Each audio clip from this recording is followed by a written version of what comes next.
Após anos de relacionamento, descobri que minha prima e meu marido tinham um caso e até chegaram a se casar. Mas no dia do casamento deles, preparei a minha vingança e revelei algo que ninguém esperava. Eu, Camila, sempre acreditei que a lealdade e os laços de sangue fossem inquebráveis, mas a traição de Lorena revirou minha visão sobre família, amor e identidade. No início, Eduardo e eu vivíamos uma história que, aos meus olhos, transpirava segurança e futuro sólido, marcada por conversas sinceras, sonhos compartilhados e promessas de eternidade. Mas havia algo que me escapava. Os olhos de Eduardo se voltavam a cada dia com mais intensidade para Lorena, minha prima, antes uma amiga de infância e confidente inseparável. Durante anos, Lorena e eu cultivamos uma amizade que parecia inabalável, repleta de segredos, confidências e momentos que selavam um vínculo especial. Contudo, lentamente, nas entrelinhas de nossos relacionamentos, começou a germinar uma semente de inveja e ambição. Eu nunca imaginei que aquela relação tão próxima pudesse esconder intenções de usurpar um amor que eu considerava meu, mas à medida que percebia gestos, atitudes e comentários ambíguos, a dolorosa verdade emergia.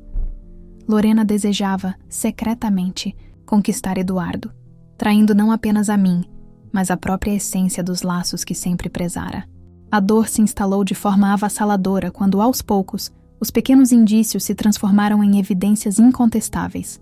Era impossível não notar a troca de olhares cúmplices, os sorrisos que disfarçavam demais e a maneira como Lorena despertava em Eduardo sentimentos que antes eram únicos entre nós. Havia também os presentes inexplicáveis que ela recebia dele.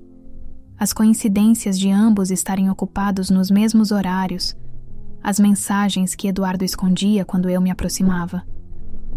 Você está imaginando coisas, Camila, ele dizia quando eu tentava confrontá-lo. Lorena é sua prima, pelo amor de Deus. Nós só temos uma amizade mais próxima porque ela quer minha ajuda com algumas coisas do trabalho.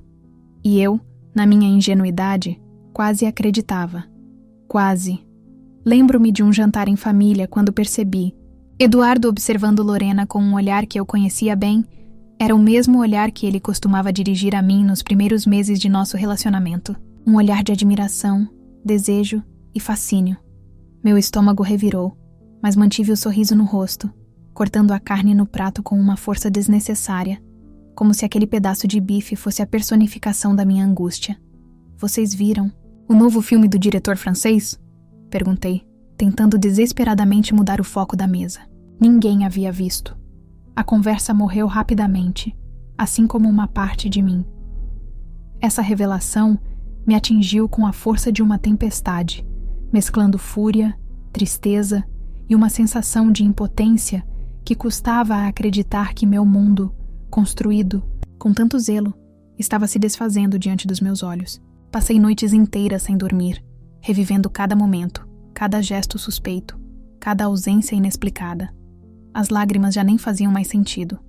Elas haviam se transformado em uma constante tão familiar quanto a própria respiração. No entanto, mesmo com o coração marcado pela traição, algo dentro de mim se inflamava com a vontade de não me deixar abater e de combater a manipulação que se instalava sorrateiramente entre os laços familiares. Engole o choro, Camila, dizia para mim mesma toda manhã enquanto encarava o espelho. Você não nasceu para ser vítima. A confirmação veio numa tarde de domingo, quando, por acidente, vi as mensagens no celular de Eduardo enquanto ele tomava banho. Ali estavam, cristalinas como água, as provas da traição, mensagens que iam muito além da amizade, planos que me excluíam completamente, palavras de amor que um dia foram dirigidas a mim. Deixei o aparelho exatamente onde estava e saí do apartamento sem dizer uma palavra. 3 dias depois, recebi a notícia. Eles estavam juntos oficialmente. Sinto muito que você tenha descoberto assim, disse Eduardo por mensagem, como se estivesse cancelando um jantar qualquer. Estas coisas acontecem, não planejamos nos apaixonar. Realmente, deve ser difícil planejar a traição em meio a tantos compromissos. Respondi com a frieza que começava a se tornar minha nova companheira. Espero que vocês sejam muito felizes com a bagagem de mentiras que carregarão para sempre. O que veio a seguir foi ainda mais surpreendente. O convite para o casamento deles, menos de 6 meses depois. Um convite elegante, com letras douradas e uma foto do casal sorrindo para a câmera. Minha tia, mãe de Lorena, insistiu que eu comparecesse. Família é família, Camila. Vocês cresceram juntas. Não deixe um homem destruir isso. Como se o problema fosse o homem e não a traição de uma prima que eu considerava irmã. Decidi ir, não por fraqueza ou perdão, mas porque algo dentro de mim sabia que aquele seria o palco perfeito para o que eu precisava fazer. O ponto de ruptura se apresentou de maneira inesperada e dramática durante o casamento de Lorena e Eduardo, evento que simbolizava para os outros a união perfeita entre duas pessoas apaixonadas. Mas para mim, se transformou num palco de revelações. O clima de festa, que deveria remeter à felicidade e harmonia, escondia por trás de seu véu sutil uma angústia intensa e a iminente necessidade de expor a verdade. Escolhi um vestido vermelho, não por coincidência, a cor que Lorena mais detestava, e me preparei meticulosamente para aquele dia. Cada gesto, cada passo, cada olhar tinha sido ensaiado. Sorri para todos, abracei parentes distantes, elogiei a decoração. Você está tão forte, querida, diziam as tias com aquele tom de pena mal disfarçada. Eu apenas concordava com a cabeça, sabendo que elas não faziam ideia do que significava ser realmente forte. No exato instante em que os sinos anunciaram a união, as emoções contidas durante meses finalmente transbordaram. Levantei-me, hesitante, mas repleta de convicção, e decidi que o silêncio não mais poderia prevalecer. O padre acabara de perguntar se alguém tinha algo a dizer contra aquela união. Eu tenho, disse com uma voz que não parecia minha. Era mais firme, mais decidida. Um silêncio sepulcral tomou conta da igreja. Vi o rosto de Lorena empalidecer, enquanto Eduardo me encarava com uma mistura de surpresa e temor. Não venho. Falar sobre o amor de vocês, que nasceu da traição e da mentira, isso todo mundo já sabe ou imagina. Comecei, sentindo cada palavra fluir como um rio que finalmente rompe uma barragem. Venho falar sobre o que ninguém sabe, nem mesmo você, Eduardo. Cada palavra que proferi naquelas longas declarações, repletas de sinceridade e coragem, carregava não só a acusação direta sobre a traição de Lorena, mas também o desabafo de sentimentos que há muito tempo estavam soterrados. A dor de ter sido traída por pessoas que eu amava e a necessidade de recuperar minha própria identidade. Lorena não é quem vocês pensam, continuei. Ela não é apenas a mulher que roubou meu namorado. Ela é a mesma que, há 2 anos, provocou o acidente que deixou nossa avó em uma cadeira de rodas, dirigindo bêbada depois de uma festa. A mesma que manipulou o testamento do nosso avô para ficar com a maior parte da herança, deixando nossa tia Maria quase na miséria. A mesma que manteve um caso com o marido da prima Júlia por mais de 1 ano. Os murmúrios cresciam a cada revelação. Vi algumas pessoas se levantarem, chocadas, enquanto outras permaneciam petrificadas em seus lugares. Eu guardei silêncio por muito tempo, acreditando que família protege família. Hoje entendo que a verdadeira proteção está em expor o que não presta, em cortar o mal pela raiz. Eduardo, você não é o primeiro homem que ela rouba, e provavelmente não será o último. Sua lealdade é apenas consigo mesma. No tumulto silencioso que se seguiu, o impacto no ambiente foi profundo e transformador. Eduardo, tomado por um conflito interno, oscilava entre o remorso e a busca desesperada por explicações, enquanto Lorena navegava entre a frieza e o desconforto, tentando esconder, por trás de uma máscara de indiferença, a culpa que a consumia. "É mentira!" gritou Lorena, finalmente com a voz trêmula. "Ela está louca de ciúmes."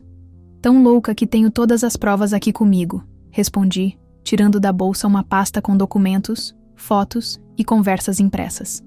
Cópias para quem quiser ver. A verdade, diferente do caráter de alguns, é transparente. Entreguei a pasta para a mãe de Lorena, que a abriu com mãos trêmulas. Seu rosto transformou-se em uma máscara de horror à medida que folheava os documentos. "Minha filha, como Você pôde? Murmurou ela, olhando para Lorena com uma mistura de decepção e descrença. Cada palavra minha ecoava nos inúmeros corações presentes, abalando a confiança de relações outrora sólidas e revelando as fissuras escondidas por trás dos sorrisos e gestos aparentemente familiares. Aquela revelação foi o estopim para que eu, Camila, sempre tida como calma, ponderada e receptiva, abraçasse a verdade e a expor de forma contundente, mesmo que isso significasse quebrar ilusões que sustentavam a ideia de família e lealdade. Desculpem interromper a cerimônia, concluí com uma calma que surpreendeu até a mim mesma. Mas vocês mereciam saber com quem estão lidando. Quanto a mim, minha parte está feita. Libertar-se da mentira já é por si só uma forma de vitória. Saí da igreja sem olhar para trás, sentindo os olhares de todos me acompanhando. Não houve gritos, não houve cenas. Apenas a verdade nua e crua pairando no ar, pesada como chumbo. O casamento, obviamente, não continuou. Soube depois que Eduardo cancelou tudo e desapareceu por semanas. Lorena tentou me processar por difamação, mas desistiu quando percebeu que eu realmente tinha todas as provas. Após aquele episódio no altar, os dias que se seguiram foram marcados por uma profunda introspecção e um reordenar de prioridades. Passei a olhar para o passado sob uma nova perspectiva, entendendo que a verdadeira essência da liberdade não reside em manter laços que aprisionam, mas em reconhecer e valorizar a própria identidade. Mudei-me. Para outra cidade, iniciei um novo emprego, fiz novas amizades. A distância física ajudou a curar feridas que pareciam incuráveis. Você não precisava ter ido tão longe, disse minha mãe em uma de nossas chamadas de vídeo. A família sente sua falta. Eu precisava, mãe, respondi com a certeza de quem finalmente encontrou seu caminho. Às vezes, a distância é a única forma de enxergar com clareza. A dor que senti transformou-se em após anos de relacionamento, descobri que minha prima e meu marido tinham um caso e até chegaram a se casar. Mas no dia do casamento deles, preparei a minha vingança e revelei algo que ninguém esperava. Eu, Camila, sempre acreditei que a lealdade e os laços de sangue fossem inquebráveis, mas a traição de Lorena revirou minha visão sobre família, amor e identidade. No início, Eduardo e eu vivíamos uma história que, aos meus olhos, transpirava segurança e futuro sólido, marcada por conversas sinceras, sonhos compartilhados e promessas de eternidade. Mas havia algo que me escapava. Os olhos de Eduardo se voltavam a cada dia com mais intensidade para Lorena, minha prima, antes uma amiga de infância e confidente inseparável.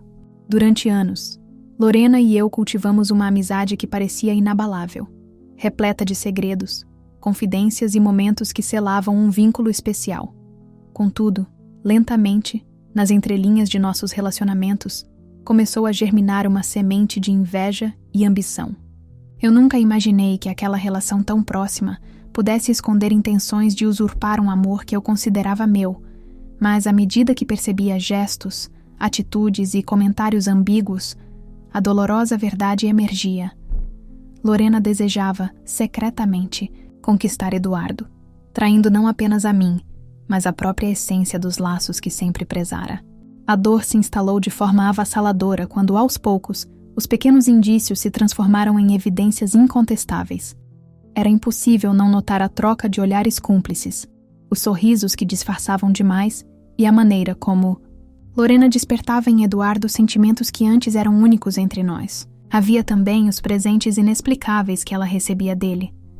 As coincidências de ambos estarem ocupados nos mesmos horários, as mensagens que Eduardo escondia quando eu me aproximava. Você está imaginando coisas, Camila, ele dizia quando eu tentava confrontá-lo. Lorena é sua prima, pelo amor de Deus. Nós só temos uma amizade mais próxima porque ela quer minha ajuda com algumas coisas do trabalho. E eu, na minha ingenuidade, quase acreditava. Quase. Lembro-me de um jantar em família quando percebi.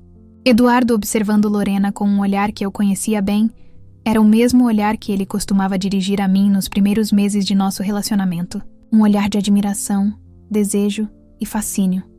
Meu estômago revirou, mas mantive o sorriso no rosto, cortando a carne no prato com uma força desnecessária, como se aquele pedaço de bife fosse a personificação da minha angústia. Vocês viram o novo filme do diretor francês? Perguntei, tentando desesperadamente mudar o foco da mesa. Ninguém havia visto. A conversa morreu rapidamente, assim como uma parte de mim. Essa revelação me atingiu com a força de uma tempestade, mesclando fúria, tristeza e uma sensação de impotência que custava a acreditar que meu mundo, construído com tanto zelo, estava se desfazendo diante dos meus olhos. Passei noites inteiras sem dormir, revivendo cada momento, cada gesto suspeito, cada ausência inexplicada. As lágrimas já nem faziam mais sentido. Elas haviam se transformado em uma constante tão familiar quanto a própria respiração. No entanto, mesmo com o coração marcado pela traição, algo dentro de mim se inflamava com a vontade de não me deixar abater e de combater a manipulação que se instalava sorrateiramente entre os laços familiares. Engole o choro, Camila, dizia para mim mesma toda manhã enquanto encarava o espelho. Você não nasceu para ser vítima. A confirmação veio numa tarde de domingo, quando, por acidente, vi as mensagens no celular de Eduardo enquanto ele tomava banho. Ali estavam, cristalinas como água, as provas da traição, mensagens que iam muito além da amizade, planos que me excluíam completamente, palavras de amor que um dia foram dirigidas a mim. Deixei o aparelho exatamente onde estava e saí do apartamento sem dizer uma palavra. 3 dias depois, recebi a notícia. Eles estavam juntos oficialmente. Sinto muito que você tenha descoberto assim, disse Eduardo por mensagem, como se estivesse cancelando um jantar qualquer. Estas coisas acontecem, não planejamos nos apaixonar. Realmente, deve ser difícil planejar a traição em meio a tantos compromissos. Respondi com a frieza que começava a se tornar minha nova companheira. Espero que vocês sejam muito felizes com a bagagem de mentiras que carregarão para sempre. O que veio a seguir foi ainda mais surpreendente. O convite para o casamento deles, menos de 6 meses depois. Um convite elegante, com letras douradas e uma foto do casal sorrindo para a câmera. Minha tia, mãe de Lorena, insistiu que eu comparecesse. Família é família, Camila. Vocês cresceram juntas. Não deixe um homem destruir isso. Como se o problema fosse o homem e não a traição de uma prima que eu considerava irmã. Decidi ir, não por fraqueza ou perdão, mas porque algo dentro de mim sabia que aquele seria o palco perfeito para o que eu precisava fazer. O ponto de ruptura se apresentou de maneira inesperada e dramática durante o casamento de Lorena e Eduardo, evento que simbolizava para os outros a união perfeita entre 2 pessoas apaixonadas, mas para mim se transformou num palco de revelações. O clima de festa, que deveria remeter à felicidade e harmonia, escondia por trás de seu véu sutil uma angústia intensa e a iminente necessidade de expor a verdade. Escolhi um vestido vermelho, não por coincidência, a cor que Lorena mais detestava, e me preparei meticulosamente para aquele dia. Cada gesto, cada passo, cada olhar tinha sido ensaiado.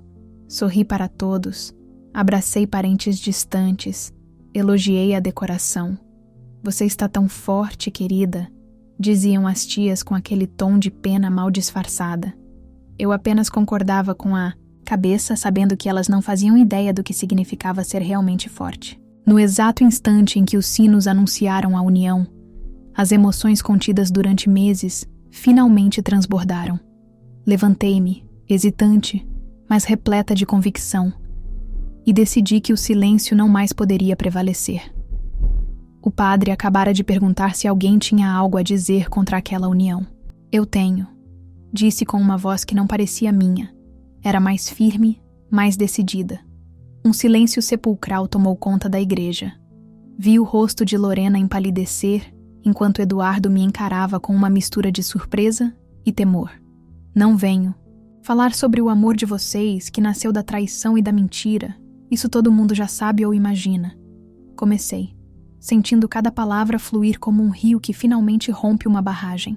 Venho falar sobre o que ninguém sabe, nem mesmo você, Eduardo. Cada palavra que proferi naquelas longas declarações, repletas de sinceridade e coragem, carregava não só a acusação direta sobre a traição de Lorena, mas também o desabafo de sentimentos que há muito tempo estavam soterrados. A dor de ter sido traída por pessoas que eu amava e a necessidade de recuperar minha própria identidade. Lorena não é quem vocês pensam, continuei. Ela não é apenas a mulher que roubou meu namorado. Ela é a mesma que, há 2 anos, provocou o acidente que deixou nossa avó em uma cadeira de rodas, dirigindo bêbada depois de uma festa. A mesma que manipulou o testamento do nosso avô para ficar com a maior parte da herança, deixando nossa tia Maria quase na miséria. A mesma que manteve um caso com o marido da prima Júlia por mais de 1 ano. Os murmúrios cresciam a cada revelação. Vi algumas pessoas se levantarem, chocadas, enquanto outras permaneciam petrificadas em seus lugares. Eu guardei silêncio por muito tempo, acreditando que família protege família. Hoje entendo que a verdadeira proteção está em expor o que não presta, em cortar o mal pela raiz. Eduardo, você não é o primeiro homem que ela rouba, e provavelmente não será o último. Sua lealdade é apenas consigo mesma. No tumulto silencioso que se seguiu, o impacto no ambiente foi profundo e transformador. Eduardo, tomado por um conflito interno, oscilava entre o remorso e a busca desesperada por explicações, enquanto Lorena navegava entre a frieza e o desconforto, tentando esconder, por trás de uma máscara de indiferença, a culpa que a consumia. "É mentira!" gritou Lorena, finalmente com a voz trêmula. "Ela está louca de ciúmes." "Tão louca que tenho todas as provas aqui comigo", respondi, tirando da bolsa uma pasta com documentos, fotos e conversas impressas. Cópias para quem quiser ver. A verdade, diferente do caráter de alguns, é transparente. Entreguei a pasta para a mãe de Lorena, que a abriu com mãos trêmulas. Seu rosto transformou-se em uma máscara de horror à medida que folheava os documentos. "Minha filha, como... Você pôde?" murmurou ela, olhando para Lorena com uma mistura de decepção e descrença. Cada palavra minha ecoava nos inúmeros corações presentes, abalando a confiança de relações outrora sólidas e revelando as fissuras escondidas por trás dos sorrisos e gestos aparentemente familiares. Aquela revelação foi o estopim para que eu, Camila, sempre tida como calma, ponderada e receptiva, abraçasse a verdade e a expor de forma contundente, mesmo que isso significasse quebrar ilusões que sustentavam a ideia de família e lealdade. "Desculpem interromper a cerimônia", concluí com uma calma que surpreendeu até a mim mesma. "Mas vocês mereciam saber com quem estão lidando. Quanto a mim, minha parte está feita. Libertar-se da mentira já é por si só uma forma de vitória." Saí da igreja sem olhar para trás, sentindo os olhares de todos me acompanhando. Não houve gritos, não houve cenas. Apenas a verdade nua e crua pairando no ar, pesada como chumbo. O casamento, obviamente, não continuou. Soube depois que Eduardo cancelou tudo e desapareceu por semanas. Lorena tentou me processar por difamação, mas desistiu quando percebeu que eu realmente tinha todas as provas. Após aquele episódio no altar, os dias que se seguiram foram marcados por uma profunda introspecção e um reordenar de prioridades. Passei a olhar para o passado sob uma nova perspectiva, entendendo que a verdadeira essência da liberdade não reside em manter laços que aprisionam, mas em reconhecer e valorizar a própria identidade. Mudei-me para outra cidade, iniciei um novo emprego, fiz novas amizades. A distância física ajudou a curar feridas que pareciam incuráveis. "Você não precisava ter ido tão longe", disse minha mãe em uma de nossas chamadas de vídeo. "A família sente sua falta." "Eu precisava, mãe", respondi com a certeza de quem finalmente encontrou seu caminho. Às vezes, a distância é a única forma de enxergar com clareza. A dor que senti transformou-se em combustível para um novo recomeço, impulsionando-me a construir relações baseadas na honestidade e no respeito mútuo, longe de manipulações e interesses ocultos. A experiência me ensinou que, às vezes, é necessário romper com o que se acredita ser eterno para